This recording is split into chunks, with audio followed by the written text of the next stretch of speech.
Man, Do you feel like he did this to you, Mike? Do you feel like he did this to you? When he's talking about that. He did it to himself. I think he did it to himself. And let me tell you what I mean. Even the dude tried to save him. The dude that was with him tried to save him. He said, Draymond, come on. You know too much about football to be saying this. Let me save you. Then he tried to fix it with what Treasure said. Like, I know, you know, he's not a bum. But I'm just saying, man. The dude tried to fix him for a reason. It was easy. He had to say it. You know, he had to say it. It was kind of, he was saying it like in a trash talking way. You know, like when you get to the championship and you're talking to people on championship level, But you may tell this other guy he's a bum. He ain't going up against him. I would say that if he was playing against him. Let's go, Stack. Yeah, He's not ready. Well, because this is like rage bait for him. Like bringing up Dak, I just already knew, but I have a follow-up question, but we're not going to put Dak into the equation so we can actually better discuss this. Yes. So, Mike, it's a two-part question. One, what do you classify as a bum? And then my second question is, do you think any NFL quarterbacks classify as that or no? And they better not be black, Mike.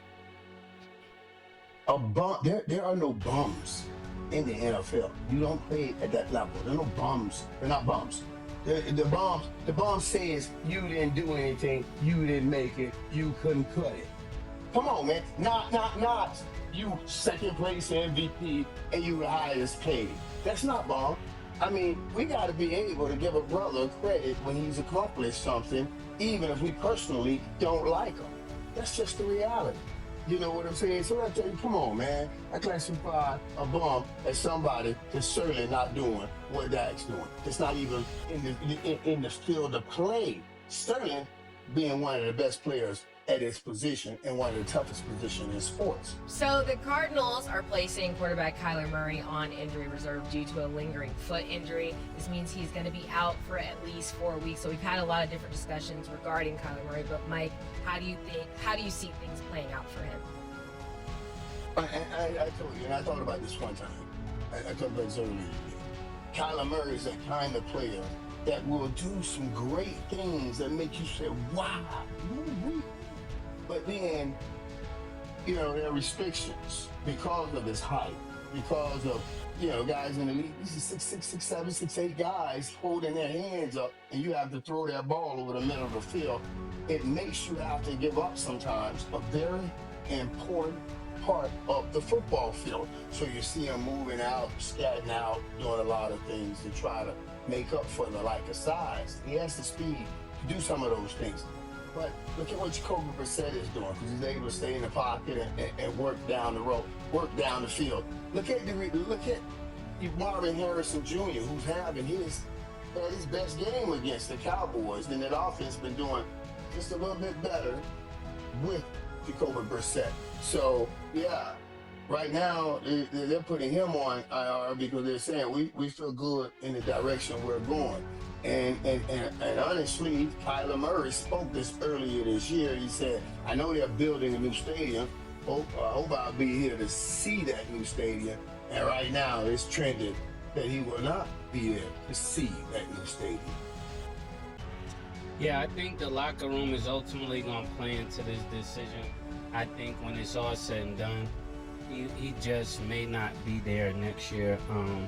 I think if this guy keep playing well, even if they end up drafting a new quarterback, I think at this point they've seen the best that he's probably going to do there. And when you already have somebody else emerging that's that much taller as a playmaker in that uniform, it's going to be hard to keep him around, especially with the money they got to pay him. If somebody else wants that contract, I could see him on his way out.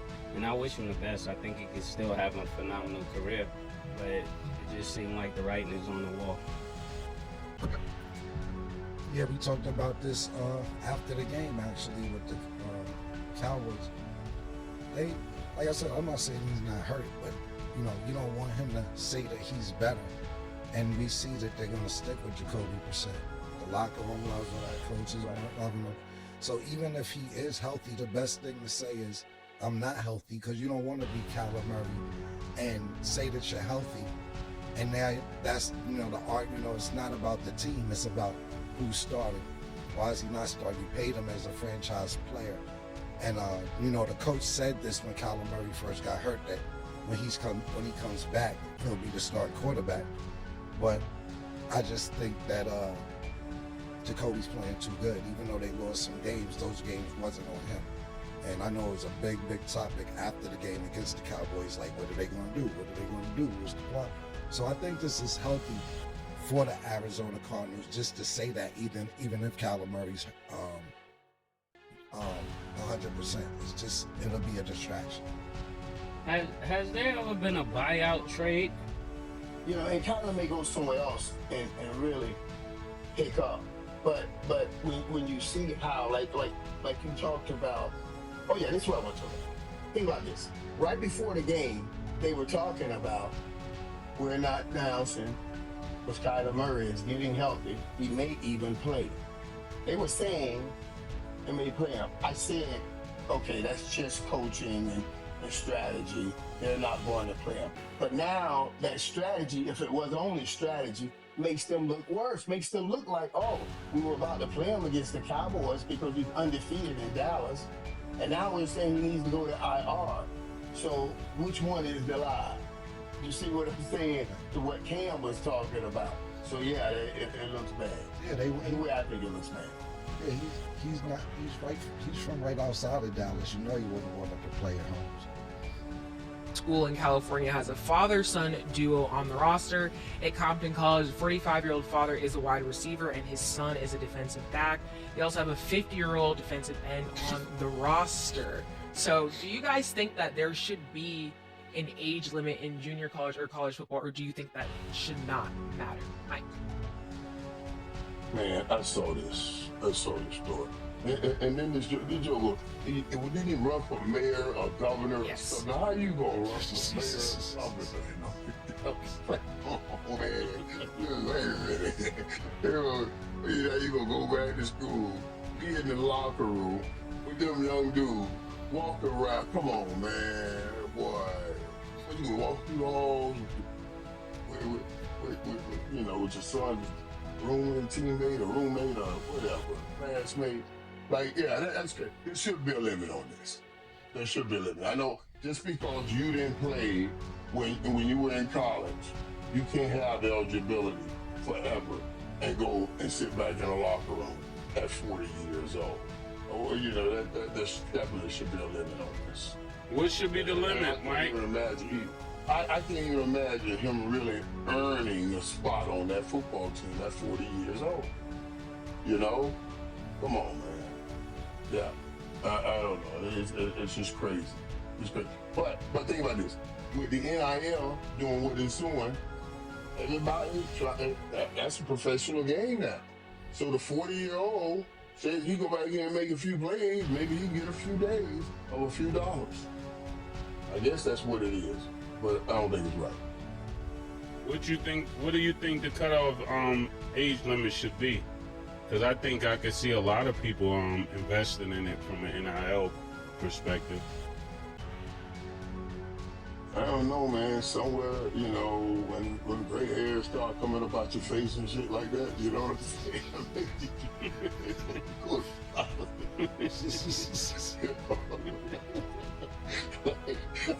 Oh no. Well, yeah, man, I think that's just funny, man. It's crazy. I guess. Y'all don't think there should be an age limit to this? Man, listen, bro. I didn't know Mase had something to say outside of this question, but this is the shit we teased out about with niggas in Miami who's 20 now, let alone 40. 40, 45, and 50, you at your own risk out there. We seen Kurt Warner get hit, and these niggas said, I quit. You know what I'm saying? You at your own risk. But I don't like when niggas be 26, 27, 28 when they're in their full-grown body playing against 18-year-olds. I don't like that. And I agree with Mike. It needs to be a cutoff limit. This shit is out of hand. Niggas using COVID years. Like I said, when I was coming up and I went to college, I redshirted. You had one redshirt year, whether you was injured the next year, not injured, whatever happened, you only had 1 year to redshirt. Niggas using multiple redshirt years, multiple COVID years, multiple injury. I've never seen this shit in my life the way you could just put years to the side and save him. But I would say this. I don't know what position they play in that. Father's playing wide receiver, the son's DB. Well, you know, and it's a 50-year-old nigga on the team. What the 50-year-old nigga playing? And a linebacker. I mean, I think. I ain't even read about that. I threw him in there. Five is a wide receiver. Yeah. How old is the pop? Well, 45. 45. That's what I'm saying. Let the pops listen. I don't know about that conference and that JUCO, but I tell you one thing, man. Come across that field and be Ocho Cinco and let Ray Lewis hit you, nigga. At 45 years old, one of them niggas who up and coming and strong. I think you gonna run for election again, nigga. You know, it's a different type of healing when you're 45. You get hit like that, man. I don't know the conference, how tough it is. I think the people playing on the line is more safe than a wide receiver, but I think it should be a limit, Mike. The shit getting out of hand. But to Mace's point, you definitely could get NIL money. Bengay, you know what I'm saying? You motherfucking back, shit for your back, all type of shit that makes you so pause to heal up. Finding the fountain of youth and all that, Yeah, new waters and all that. It's so much marketing that could come from this. And I think it's very interesting because I'm not going to say it's a great idea, but if you think about it, this is Compton College. This is a great thing for Compton. You know what I'm saying? A lot of times they're getting bad press. This is good press. And then when you look at the dad looked like he probably used to be outside. So we would rather him be on a JUCO than outside doing something. On the other side. On the other side. Yeah. What about the young brothers who working hard and miss the cut just by that much because these old niggas taking their spot? I was thinking about that. But you already had your shot. You had your shot, Negro. Let this young brother come on and have his shot. Now you just gonna take his spot, right? This young dude who needs that time to develop. Maybe he can get developing in JUCO, get them a big college, and go to the NFL. You ain't going to no NFL. Come on, man. Mike, we gotta think. You never know. According to stat, you never know. You never know. My thing is, Mike, to what you said, and I don't know how it's going. I don't know if they brought their way on the team or whatever, but I was thinking about that too. How did they outplay niggas for that spot? Think about it. Did they outplay niggas? And they say, yo, we got to go with the best talent? Or did they buy their way on the team? Because if you're the coach, you got to go with the best talent. You're trying to win. Right. That's interesting. Unless they Debo'd their way on the team. That's what I was just saying. They donated enough money. That's what I said. You know, that's what he's talking about. If they donated enough money and said, I donated $500,000 to them film. Yeah. But I think about the young brothers that's trying to get that opportunity. Let me ask you a question, Mike. When you say you think about the young brothers who get the opportunity, this has nothing to do with this. What do you think about a coach like our brother Dion, who walks into Colorado and says, you might as well get in the transfer portal now because you ain't getting no run, nigga. So I'm going to tell you now, y'all should get up out of here. What do you think about that type of brutal honesty? Well, Dion knew what he was bringing with him. He said, I'm bringing my luggage with me. Yeah. So, and it's not that he comes in and says that he's just saying it. He saw the record before he came in, and he sees the film of what he's coming into. And this is the game that is the college game now. So you're trying to give him a head start. But if you think you are that joker and you want to prove to me you that joker, it shouldn't offend you. Come on, show me. This is the meritocracy.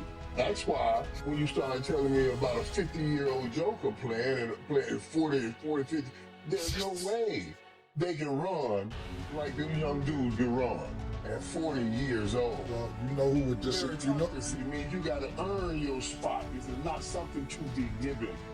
Everything has to be earned. And what you get, only what you earn. It's not about being fair, it's about being just.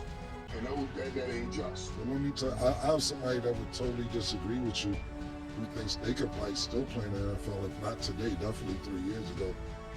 Who's probably 50 years old now. And what do you have to say? Women always say that.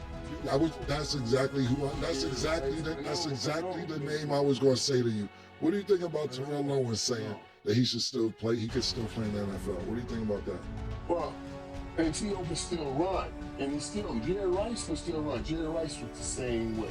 I'm gonna tell you something. They should think about, and there are two things. I said, man, there's no way.